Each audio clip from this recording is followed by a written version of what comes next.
అందరికీ నమస్కారం అండి. Welcome back to our channel Srinivasa creations. ఈరోజు ఈ వీడియోలో మునగాకు పప్పు ఎలా ప్రిపేర్ చేయాలో ఈ వీడియోలో చూద్దామండి. ముందుగా నేను పప్పు అనేవి కడిగి శుభ్రంగా కడుక్కుని ఇలా ఉడకబెట్టుకుంటున్నాను. మీరు కుక్కర్లో అయినా ఉడకబెట్టుకోవచ్చండి. ఈ మునగాకుతో చాలా ప్రయోజనాలు ఉంటాయి మనకి. మునగాకు పప్పు కలిపి వండుకోవడం వలన ప్రోటీన్లు, విటమిన్లు మరియు ఐరన్ పుష్కలంగా మనకు లభిస్తాయి. వ్యాధి నిరోధక శక్తి పెరుగుతుంది. రక్తహీనత అనేది తగ్గిస్తుంది. మునగాకు మధుమేహాన్ని నియంత్రణలో ఉంచడానికి చాలా బాగా ఉపయోగపడుతుంది. పప్పు అనేది ఉడికిపోయిందండి. ఇదేనండి మునగాకు. మాకు పెరట్లో చెట్టు అనేది ఉంది, కోసుకొచ్చాను ఇప్పుడే. ఈ మునగాకుని శుభ్రంగా కడుక్కోవాలి. కడుక్కుని ఏనెలు లేకుండా తీసేసుకుని పప్పులు అనేది పెట్టుకోవాలి. మునగాకులో కాల్షియం అనేది ఎక్కువగా ఉంటుంది. దీనివలన ఎముకలు బలంగా అనేవి మారతాయి. విటమిన్ సి అనేది ఎక్కువగా ఉంటుంది. అదేవిధంగా ఐరన్ కంటెంట్ కూడా ఎక్కువగా ఉంటుంది. చెడు కొలెస్ట్రాల్ను తగ్గించి రక్తపోటును అదుపులో ఉంచడానికి చాలా బాగా యూజ్ అవుతుంది. ఇప్పుడు మునగాకుని పప్పులో అనేది యాడ్ చేసుకున్నానండి. ఇప్పుడు ఒకసారి కలుపుకుందాము.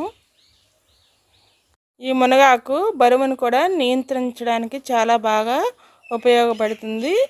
చెడు కొలెస్ట్రాల్ని కరిగిస్తుంది అన్నమాట. డైరెక్ట్గా మునగాకు జ్యూస్ తీసుకోమన్నా తీసుకోలేరు కాబట్టి ఈ విధంగా పప్పు చేసుకుంటే చాలా బాగుంటుంది. అనేక రకాల పోషకాలు మనకు లభిస్తాయి. శరీరానికి కూడా చాలా మంచిది. శరీరం చాలా బాగుంటుంది ఇది చేయడం వలన. ఇప్పుడు ఆనియన్ అనేది యాడ్ చేసుకున్నాను. ఇప్పుడు పచ్చిమిర్చి యాడ్ చేసుకుంటున్నాను. దీంట్లో కొద్దిగా చింతపండు అనేది పెట్టుకోవాలి పులుపు కోసం. మునగాకు అనేది ఎక్కువగా వేసుకోకుండా పప్పును బట్టి కొద్దిగా వేసుకోవాలండి. ఇప్పుడు ఉప్పు అనేది యాడ్ చేసుకున్నాను. చింతపండు కొద్దిగా యాడ్ చేసుకున్నాను. పసుపు, అదేవిధంగా కారం కూడా యాడ్ చేసుకున్నాము. ఇప్పుడు మొత్తాన్ని ఒకసారి కలుపుకుందాము. ఈ మునగాకు తీసుకోవడం వలన మనకి ఎన్నో రకాల ఆరోగ్య ప్రయోజనాలు అయితే ఉన్నాయి కాబట్టి ఈ విధంగా ఒకసారి ట్రై చేసి చూడండి. మునగాకు అనేది హెయిర్కి కూడా చాలా మంచిది. మునగాకు పప్పు అనేది ఈ విధంగా చేసి పెడితే చిన్నపిల్లలు, పెద్దవాళ్ళు కూడా ఇష్టంగా తింటారు. అందరూ హెల్తీగా ఉండటం వలన చాలా బాగుంటుంది. ఈ విధంగా ట్రై చేసి చూడండి.